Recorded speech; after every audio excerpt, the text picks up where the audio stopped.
Hello, good morning po sa ating lahat mga kaibigan.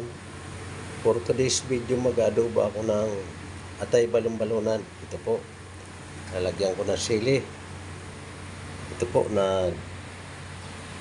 gigisa na ako ng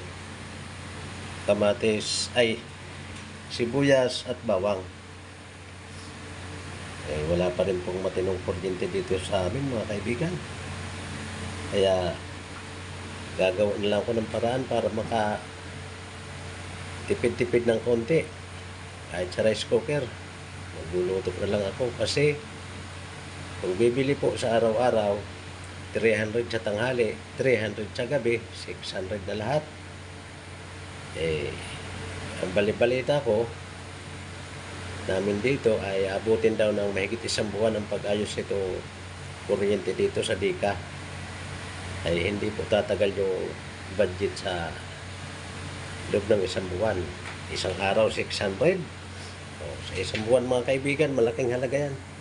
Kaya gagawa na lang ako ng paraan para makatipid-tipid kahit man lang sa ulam. Ito na po yung ulam namin ng mga alagang aso sa buong maghapon mga kaibigan. Okay po. Thank you for watching.